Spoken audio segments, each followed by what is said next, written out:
I want you to do something a little radical right now, like wherever you are listening to this. Yeah, just take a second. Exactly. I want you to literally unclench your jaw. Just let it go. Drop your shoulders. Most of us don't even realize we're tensing up, you know? Right. And look, I don't care if you just finished, a grueling 12-hour shift on the hospital ward, or if you just stepped off a loud, dusty job site. Or even if you're just mentally exhausted from staring at screens all day long. Leave it at the door. It's over. You are officially entering quiet mode.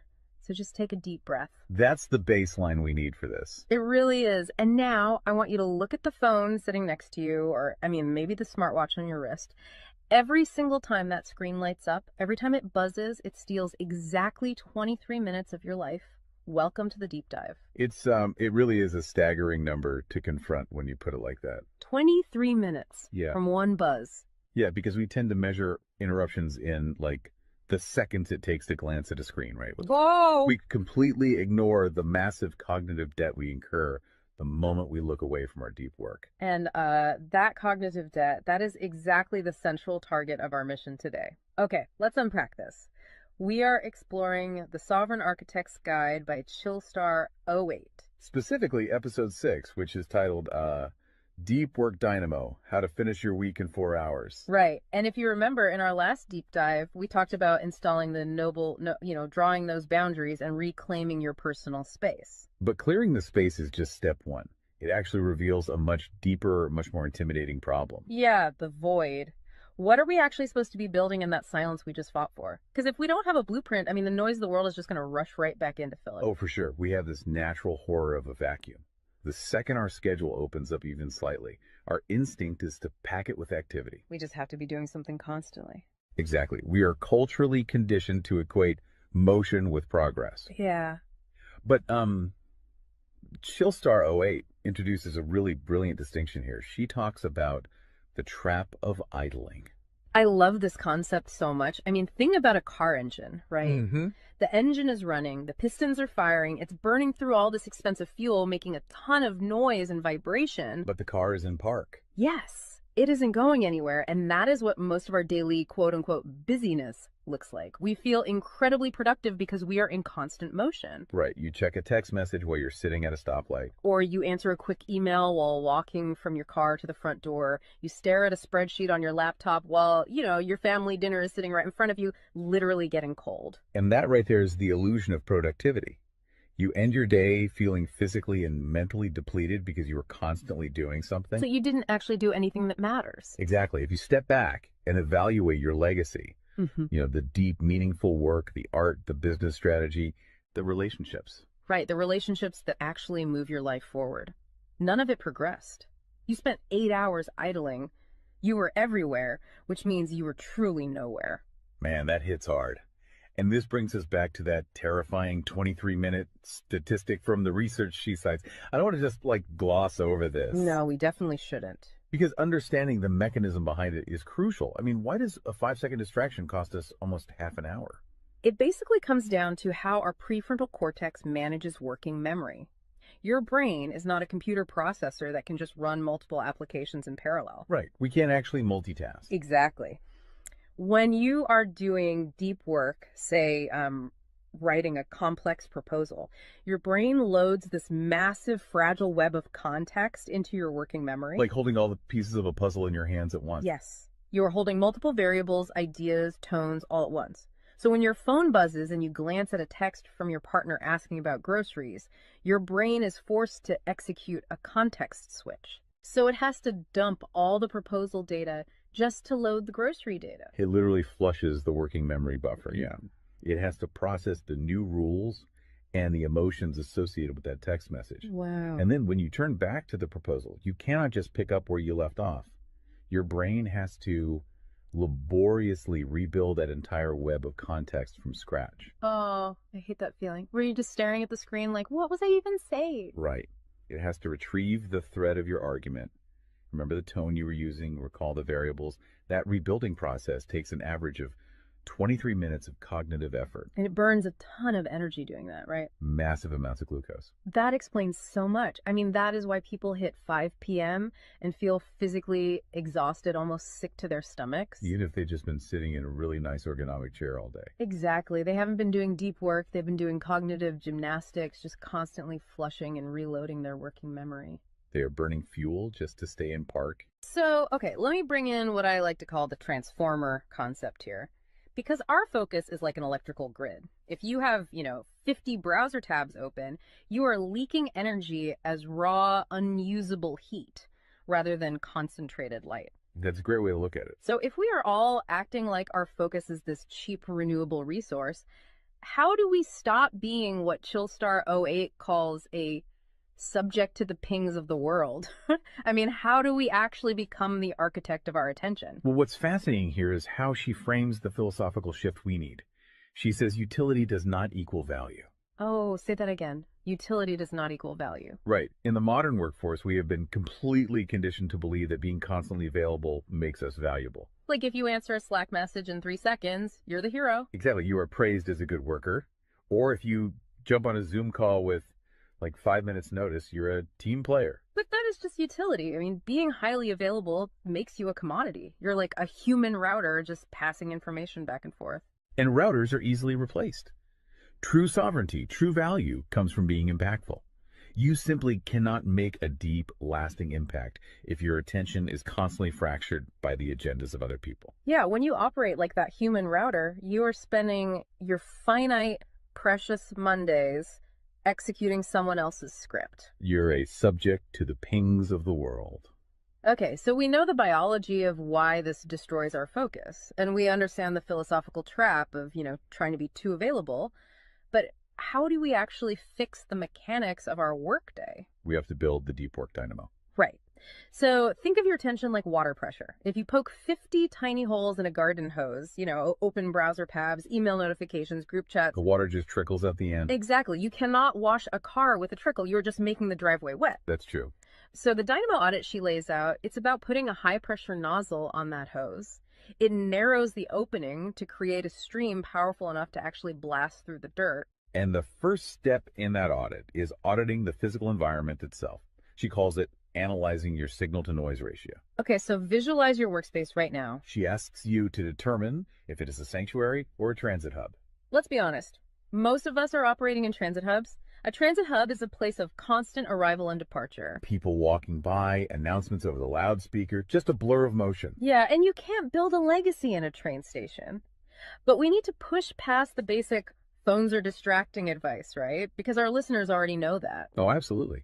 Chillstar '08's rule is much more brutal than that. She says if the phone is even sitting on your desk, even face down, it is acting as a parasite on your cognitive grid. A parasite, just by being in the room. The research supports this entirely, by the way. The mere presence of a smartphone in your visual field, even if it is completely powered off, measurably reduces your cognitive capacity. Because your brain is having to actively expend energy to ignore it, right? Exactly. It is running a background process that just keeps saying, don't check the phone, don't check the phone. That is energy being actively stolen from your primary task. So sovereignty literally begins the moment you physically remove the device from the room, put it in a drawer down the hall. Close the door. Make the physical environment quiet. But okay, let's say you've done that. That doesn't stop your own brain from creating internal noise, right? Like trying to juggle 5 projects at once. How do we fix the internal wiring? That brings us to the second pillar of the audit, which is the batch wiring rule. This directly addresses the danger of switching fatigue, which we touched on with that 23-minute penalty. Right, the cognitive glucose burn. Yeah. When we attempt to multitask, like writing a creative brief, then pausing to check inventory levels, then answering 3 customer service emails. And then trying to go back to the brief. Right. We are grinding our mental gears to dust. We are switching between entirely different cognitive states. Because creative writing uses a completely different part of the brain than calculating inventory, obviously. They require entirely different operating frequencies. So the batch wiring rule dictates that you must group similar tasks together based on their cognitive load. Okay. And you do not switch the current until that specific type of work is completely done. You do all your deep analytical thinking in one high voltage burst. And then you save all your reactive administrative stuff for a separate lower voltage block later in the day. Precisely. It's all about staying in one gear. Like if you are driving up a really steep hill, you don't constantly shift between first gear and fifth gear. You lock into the gear that provides the right torque and you just ride it out. That's a perfect analogy. But okay, here's where it gets really interesting. This leads to the third pillar of the audit, and this is where I actually need to seriously push back on the source material a bit. She calls this the zero access window. Ah, yes. This is usually where the resistance starts for people. Because it sounds impossible for a normal person. She says you cannot just plan to be focused, right? You have to legally schedule it. You have to lock in one sovereign hour. Yeah, 1 hour where you are legally dead to the outside world. No boss, no family, no, hey, do you have a second for a quick question? Just you and the blueprint. It's extreme, yes. But let's do a reality check here. I mean, I see how that works for a solo digital entrepreneur or a freelance writer, but what about someone whose literal job description is to be available? Right, like an IT support specialist. Or a floor manager, or a nurse on a ward, or even, a parent at home with a toddler. How do they justify just vanishing? It feels like this advice only applies to a very specific, privileged type of worker. That is the most common and, frankly, the most valid hurdle to this entire system. But we really have to look at how the principle scales, and we have to look at the internal psychology of the worker. Okay, walk me through that. First, let's address the context of Chillstar '08's own life. She is not some solitary monk living on a mountain. She is a wife, a mother, and a grandmother. Oh, wow. Okay. Yeah, and she runs a luxury travel agency and a digital marketing business. Her entire professional and personal life is built around communication and client management.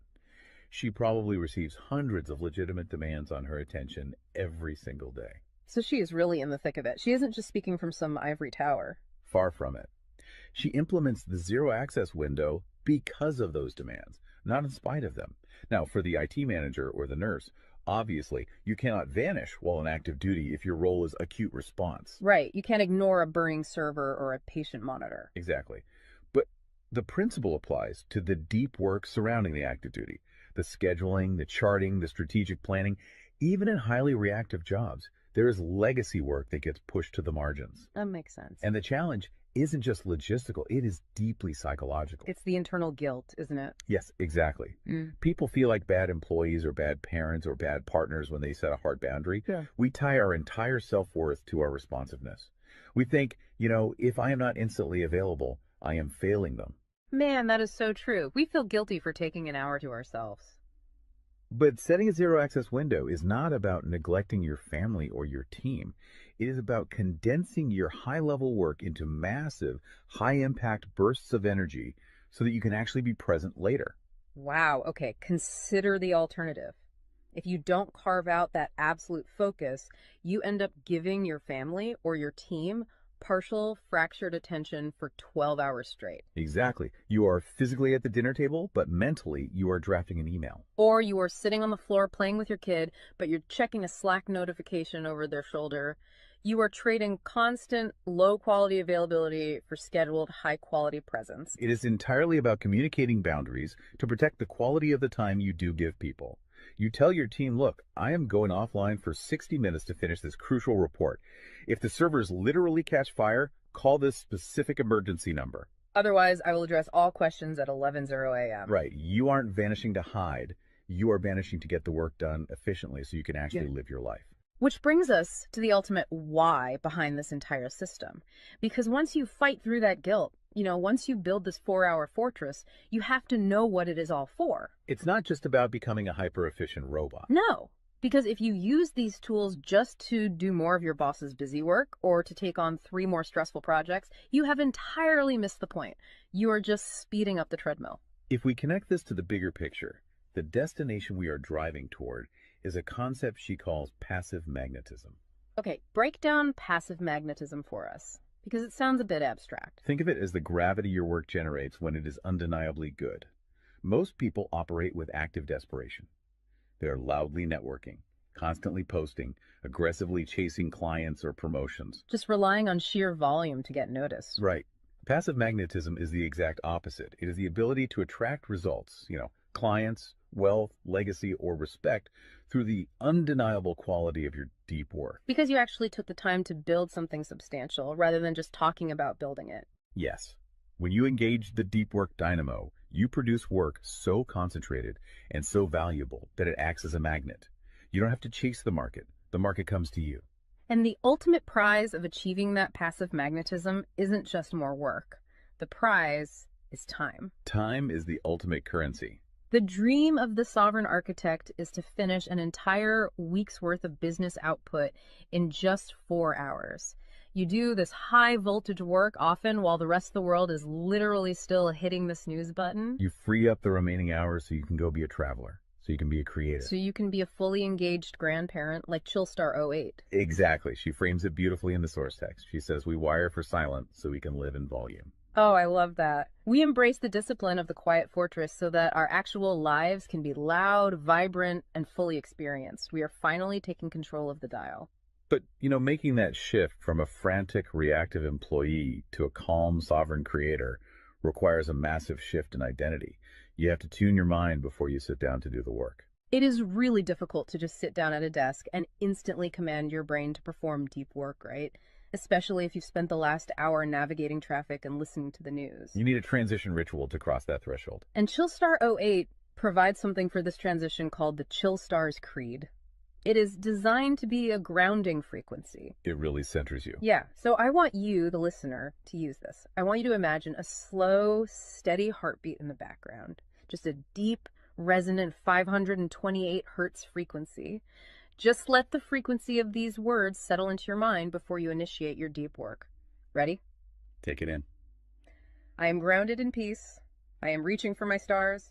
My light is my own. I am a star and I will shine bright. I will reach for the sky. I release what was. I embrace what is becoming. Using a creed like that is just such a powerful behavioral trigger. It really shifts your state. When you speak those words, even just internally, you are consciously reminding yourself that your light, your focus, your energy is your own. It does not belong to your inbox. This does not belong to the algorithm. Right. You are releasing the frantic energy of the morning and embracing the sovereign focus of the architect. So we always want to translate this high-level theory into ground-level reality for you. We don't want you to just listen to this and go right back to idling. Definitely not. Here's your 1% install. This is your micro-win to take action on this deep dive immediately. Tomorrow morning, before the world starts demanding your attention, before you check a single news site or open your email, I want you to set a timer for exactly 60 minutes. Put your phone in another room entirely. Yes, physical distance. Do not open any extra browser tabs. Pick one legacy task, just one, and flip the switch on your very first sovereign hour. And be prepared for it to feel incredibly uncomfortable at first. Your brain will crave the dopamine hit of a notification. Oh, you will feel an almost physical itch to check your messages. But if you can sit in that silence, if you can endure that initial friction, you will watch the dynamo start to spin.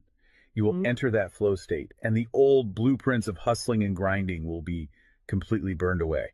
And look, if you want the actual templates to automate this piece, the specific tools and step-by-step guides to build the system out completely and protect your location-independent freedom, you can join the Sovereign Fortress on the Chillstar 08 school community.